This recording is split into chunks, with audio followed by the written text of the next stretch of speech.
కన్యవారికి గనక చూసుకున్నట్లయితే మీకు ప్రస్తుతం 12వ స్థానంలో కేతు ఉంటూ 6వ భావంలో రాహు ఉంటూ ఈ కాలసర్ప యోగంలో గ్రహాలన్నీ కూర్చున్నాయి.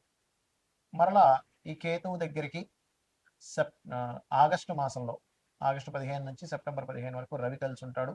నవంబర్ మాసంలో 1 నుంచి 25వ తేదీ వరకు గురుకేతువులు కలిసి ఉంటారు. దాని తర్వాత కేతువు లాభస్థానంలోకి రాహు పంచమ భావంలోకి వస్తాడు.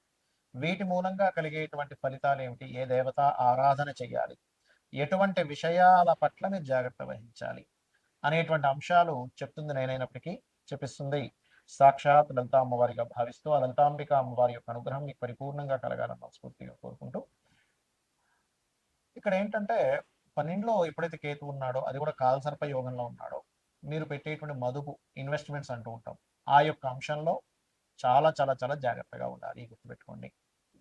అలాగే ఎప్పుడైతే రవి మనకి ఆగస్టు 15 నుంచి సెప్టెంబర్ 15 మధ్యలో 12వ భావంలో 12వ అధిపతి వస్తాడు, కాకపోతే కేతువుతో ఉంటాడు. దీనివల్ల ముఖ్యంగా బంగారం మీద కానీ అంటే ఇన్వెస్ట్మెంట్ చేయాలనే ఆలోచన, అక్కడ బంగారం మీద ఇన్వెస్ట్మెంట్ చేయడం ఇట్లాంటివి జరుగుతూ ఉంటాయి. కాకపోతే చూసుకొని ఇన్వెస్ట్మెంట్ చేయండి, గవర్నమెంట్ కాంట్రాక్ట్స్ తీసుకునేటువంటి వారు ఇటువంటి విషయాలు. సూర్య ఆలయాలకు వెళ్ళి అక్కడ ఏదైనా మీరు కనుక సేవ చేసినట్లయితే కూడా ఖచ్చితంగా బాగుంటుంది.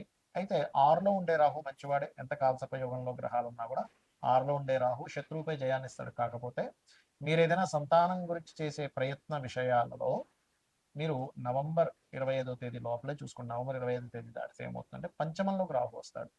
దీని మూలంగా ఒక బెనిఫిట్ ఉంది, ఒక జాగ్రత్త ఉంది. ఏమిటది అంటే గర్భవతులు, అదేవిధంగా ప్రెగ్నెన్సీ కోసం ప్రయత్నం చేసేటువంటి వారు కాస్త జాగ్రత్తగా ఉండాలి. ఎంతైనా పంచమ రాహు అదొక సర్పదోషం. అయితే దీని అన్నిటికీ మీరు ఎలా చేసుకోవాలి ఏంటని కూడా చెప్తాను ఎందుకు.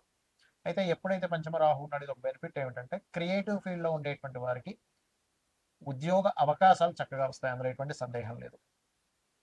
అయితే ఎప్పుడైతే ఈ గురువు నవంబర్ మాసం 1వ తేదీ నుంచి నవంబర్ 25వ తేదీ వరకు గురుకేతువులు కలిసి ఉంటారో ఇది ఇచ్చేటువంటి రిజల్ట్ ఏమిటి అంటే మీకు గతంలో మీరు ఏదైతే ఇన్వెస్ట్మెంట్స్ చేశారో లేకపోతే గతంలో కొన్ని కొన్ని వ్యసనాలకు గురైన వాళ్ళు ఉంటారు, వీళ్ళందరికీ కూడా ఈ గురుకేతువుల యొక్క కలయిక కొంతవరకు అది క్లియర్ చేయడానికి, ఆ యొక్క అంశాన్ని సరిదిద్దుకోవడానికి అవకాశాన్ని ఇస్తాడు. ఇక మీరు నిత్యము చేయవలసింది వెంకటేశ్వర స్వామి యొక్క ఆరాధన చేయండి, అన్ని విధాలు బాగుంటుంది. ఇక్కడ మనం చాలాసార్లు చాలా సందర్భాల్లో చెప్పడం జరిగింది, ఈ రాహుకేతువులు కాలసర్ప యోగాన్ని జన్మజాతకంలో కనుక ఉన్నట్లయితే ఏమి పట్టించుకోకండి, గోచారంలో ఉన్నప్పుడే అది దేశకాల పరిస్థితుల మీద మనుషుల్ని చూపిస్తుంది అని కదా. చాలా ఉదాహరణలు కూడా చెప్పాను. చిరంజీవి గారు పెద్ద పెద్ద ఇప్పుడు ఒక దాదాపుగా 170 మంది ప్రెసిడెంట్ల జాతకాల్లో కాలసర్ప యోగం ఉంది అని. ఇది జన్మజాతకంలో ఉంటే మనందరం ఏంటంటే కాలసర్ప యోగం ఉంది, జీవితం ఏమైపోతుందేమో అనుకుంటూ ఉంటాం. మెగాస్టార్ చిరంజీవి కూడా ఉందని చాలాసార్లు చెప్పాను. కాబట్టి ఇది ఎందుకు గుర్తు చేస్తున్నా అంటే నేను మీకు గోచారంలో కాలసర్ప యోగం రావడం వేరు, జన్మజాతకానికి రావడం వేరు. గోచారంలో వచ్చినప్పుడు జన్మజాతకం మీద కొంత పర్సెంట్ పడుతుంది, ఒక 10 to 15%.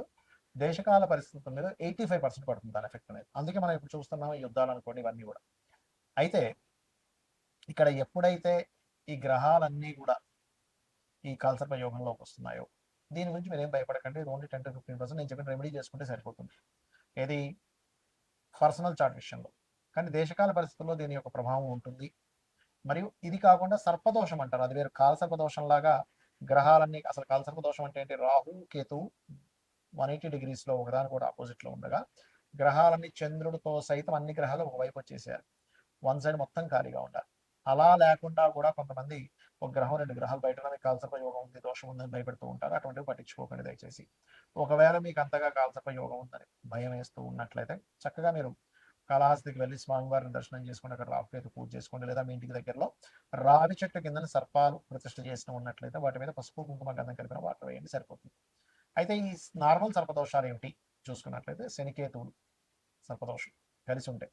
దీనికి ఏం చేయాలి పరిహారం కూడా చెప్తాను. కుజరాహువులు, శుక్రకేతువులు, రవిరాహులు, శని రవి, కుజాబుధ, అదేవిధంగా బుధుడు కేతు అది స్వల్పమే పెద్దగా. ఈ రకంగా కొన్ని కాంబినేషన్స్ ఉంటాయి. చంద్రుడు రాహు, అదేవిధంగా శని రాహు, స్తపత యోగం కూడా అంటూ, స్తపత దోషం కూడా అంటూ ఉంటారు, యోగము దోషం రెండు అంటూ ఉంటారు.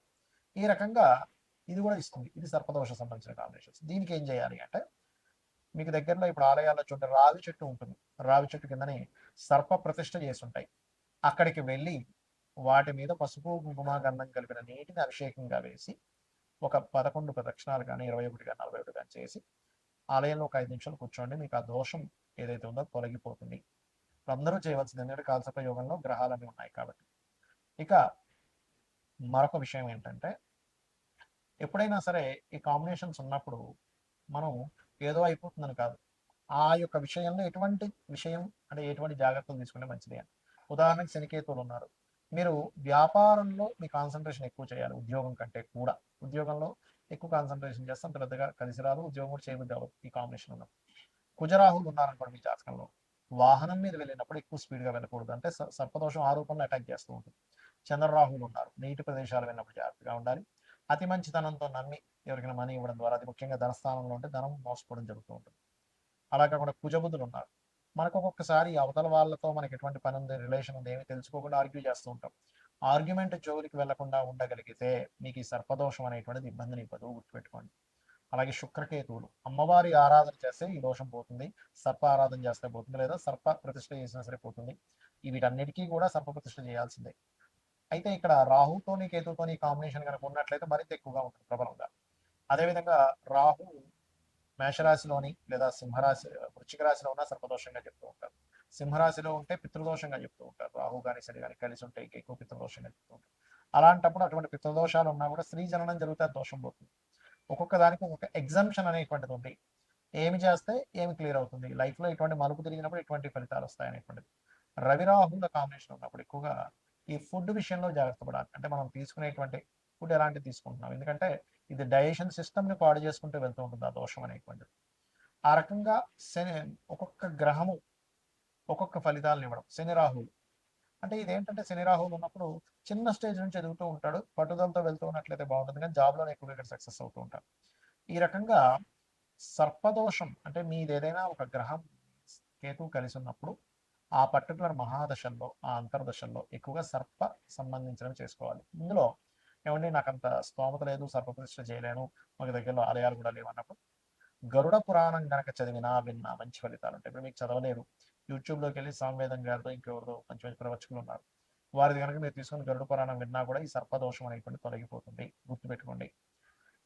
అలాగే ఈ దేశకాల పరిస్థితుల వల్ల కూడా ఇక్కడ ఎప్పుడైతే ఈ కాలసర్ప యోగంలో ఉన్నాయో విపరీతమైన వర్షాలు, జలప్రలయాలు, వైరస్లు, మరియు అదేవిధంగా ఈ నోట్ల రద్దు, ఈ కరెన్సీ రూపు మారడం, రద్దు కంటే కూడా చెప్పాలంటారు, కరెన్సీ రూపు మారడం, డిజిటలైజర్కి ఎక్కువగా ప్రాధాన్యత ఇవ్వడం, కోర్టు కొన్ని విషయాల్లో అసలు ఏమిటి, అసలు ఇట్లాంటి తీర్పులు ఇస్తుంది ఏంటి అని ఆశ్చర్యపోయేటువంటివి కొన్ని. ఎలా అంటే మనకు రిజర్వేషన్స్ కూడా మార్పు రావడం అనేటువంటిది జరగనుంది. ఎందుకంటే కాలంలో ఎప్పుడూ చూడనటువంటి కాంబినేషన్స్ వస్తున్నాయి. అందుకని ఇటువంటివన్నీ కూడా జరుగుతాయి. బికాస్ ఆఫ్ ఇక్కడ ఈ కేతు ఎప్పుడైతే పంచమ స్థానంలో ఉన్నాడో ఈ సంవత్సరానికి రాజు గురువు అవుతున్నాడు, కేతుతో కలుస్తున్నాడు. కాబట్టి మన యొక్క ఏవైతే మనం రాసుకున్న రాజ్యాంగంలో అనేకమైనటువంటి మార్పులు జరగనున్నాయి. రాజ్యాంగంలో ఉన్నటువంటి ఆర్టికల్స్ ఏవైతే ఉంటాయో, మనం ఏవైతే పెట్టుకున్నామో కొన్ని ఆర్టికల్స్, అవన్నీ కూడా చాలా మటుకు ప్రక్షాళన జరిగేటువంటి యోగాన్ని ఈ రాహుకేతువులు, గురువు, రవి వీళ్ళందరూ ఇవ్వబోతున్నారు. శ్రీమాత్రే నమః.